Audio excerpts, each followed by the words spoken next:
Bienvenue à tous! On est content de vous retrouver aujourd'hui dans une nouvelle vidéo et on a décidé d'aborder la thématique Montessori en vous proposant 5 activités pour les enfants.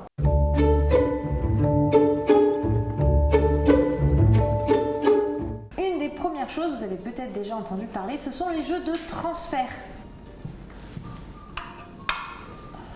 Et on vous en présente un comme ceci. Le but, ça va être que l'enfant transfère d'un lieu à un autre. Donc là, on vous a mis le niveau extra facile. Voilà. On a mis quand même les couleurs et les tailles différentes, donc c'est pas si facile que ça.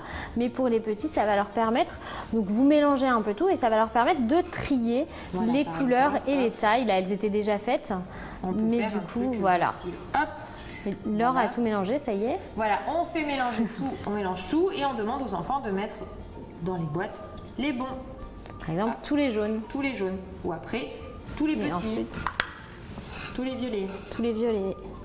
Là, c'est une version un petit peu plus développée du transfert puisque l'enfant a des couleurs, mais vous pouvez en version ultra simple avec de la semoule ou du riz, vous pouvez même teindre un petit peu vos aliments. Et bien, les enfants vont manipuler avec des vases, vont trier dans des gobelets, avec des passoires, etc.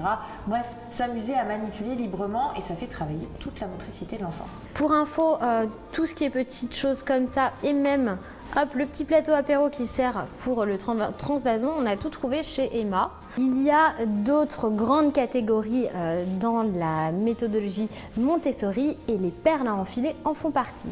J'ai pu trouver des grosses perles à enfiler comme ça. Alors ça, c'est un jeu Montessori qui est très répandu, que les enfants aiment beaucoup. Donc en fait, le principe étant d'avoir ces espèces de lacets dans lesquels on va enfiler de grosses perles. Alors pour nous, c'est très simple, mais je vous assure que pour les enfants, c'est un peu plus compliqué. En plus, je trouve que les couleurs sont super sympas. C'est un peu toujours des couleurs pastel comme ça chez Emma, j'aime beaucoup. On trouve ces boîtes à des prix, comment vous dire, mais vraiment des tout petits budgets.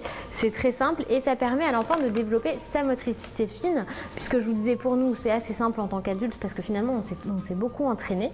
Mais pour un enfant, ça prend un peu plus de temps. Je crois que Lily Rose aime beaucoup les perles aussi. Oui, on a exactement le même principe. On l'avait trouvé chez Lidl à la période de Noël. Mais du coup, ça se trouve qu'à ce moment-là.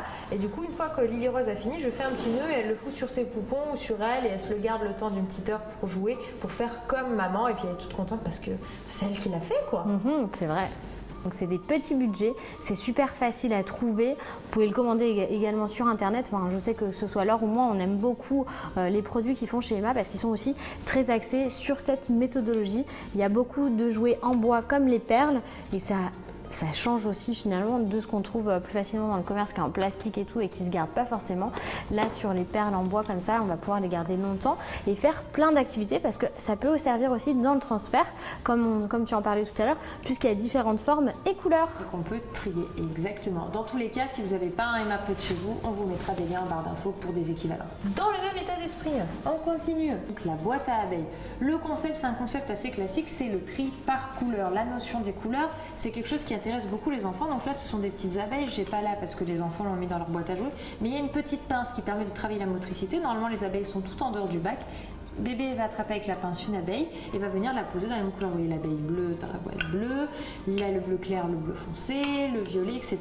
Et du coup, ça permet à l'enfant de manipuler. Alors moi, Lily Rose, elle le fait à la main et elle le fait avec la grosse pince. Donc il faut manipuler la pince pour venir attraper, sortir et remettre au bon endroit. Et en plus, vous pouvez leur apprendre les couleurs orange, bleu foncé, vert, rouge. Becca, où est le violet, s'il te plaît? Tu m'as demandé quelle couleur? Violet. Le violet. Ah non, il est là. Tu ouvres les yeux, mais j'ai pas dû faire assez de Montessori quand j'étais petite. Pour les enfants plus âgés, j'ai trouvé un petit jeu activité autour de l'écriture et de la lecture qui plaît beaucoup à Eliora chez Oxybul. C'est simplement un jeu. Alors attendez, je vais vous sortir une carte. Oui, merci. Hop. Donc là, ici, c'est le mot élan. Donc il y a l'illustration, le mot écrit en lettres bâton, le mot écrit en lettres attachées. Et l'enfant va venir pouvoir choisir les lettres en fait sur le plateau et les aimanter ici pour reproduire le mot. Eliora a même fait sans les cartes en écrivant son prénom tout simplement. C'est une des choses qu'ils apprennent en moyenne section en deuxième. Aussi. Eliora étant en école Montessori, c'est quelque chose qu'elle apprend déjà de toute façon sous une autre forme. C'est-à-dire que c'est elle qui va choisir à quel moment elle a envie de faire l'activité pour reconnaître les lettres. Ça va les aider et les stimuler au niveau de l'écriture et de la lecture. Surtout qu'au début, quand on parle de petites sections, ils ne manipulent pas forcément le stylo. C'est pas encore quelque chose qui est facile et inné dans l'instant T. Et du coup, ça permet quand même d'acquérir tout ce qui est la lecture et le visuel au niveau des lettres sans avoir besoin de faire une manipulation du stylo. Au niveau Montessori, c'est quelque chose qui est beaucoup mis en avant. La compréhension avant tout. Ce petit jeu est très très bien. Il vient de chez Oxubul. Je crois qu'il fait entre 20 et 30 euros. Il n'est pas très très cher. Et surtout, il est vraiment vraiment passionnant pour les enfants.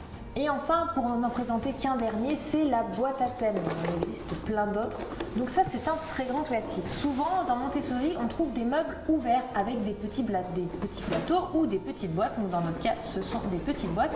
Et donc chaque boîte contient des objets à thème. Vous pouvez avoir des animaux de la ferme, des couleurs, des formes ou, comme par exemple celle-ci, une boîte à thème activité manuelle. Donc nous avons une petite paire de ciseaux, des craies et la version craie-glace ou craie-grasse, et vous pouvez mettre des feutres, etc. Ça, c'est à vous de voir, c'est vous qui les faites, vous pouvez même les faire avec vos enfants. Ça permet à l'enfant de se centrer sur une seule thématique, de porter son attention dessus et aussi, mine de rien, quand lorsqu'il a fini, il remet tout dans la boîte et il passe à une autre activité, tout simplement. Oui, de cette façon, l'enfant va pouvoir choisir son activité et donc aller là où il a envie d'aller. Un enfant qui a envie d'apprendre à écrire, par exemple, comme Eliora, va aller chercher la boîte lecture-écriture, ou un enfant plus petit va aller simplement choisir une boîte peut-être sur une couleur, sur une thématique de couleur avec à l'intérieur que des objets de la même couleur. Par exemple, en jaune, une balle jaune, un petit peluche poussin, la banane, canard, voilà, etc.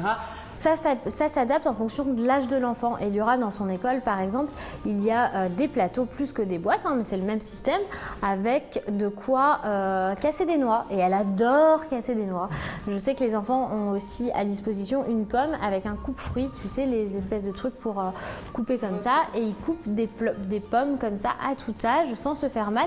Et après, ils vont partager. Donc, c'est vraiment un casier, une boîte, un plateau dans une thématique. Enfin, voilà, c'était pour vous présenter 5 activités Montessori, mais il en existe tout plein. N'hésitez pas à nous en mentionner d'ailleurs les vôtres en commentaire. Vous pouvez également nous mettre un petit pouce bleu si la vidéo vous a plu et que vous avez envie de nous encourager.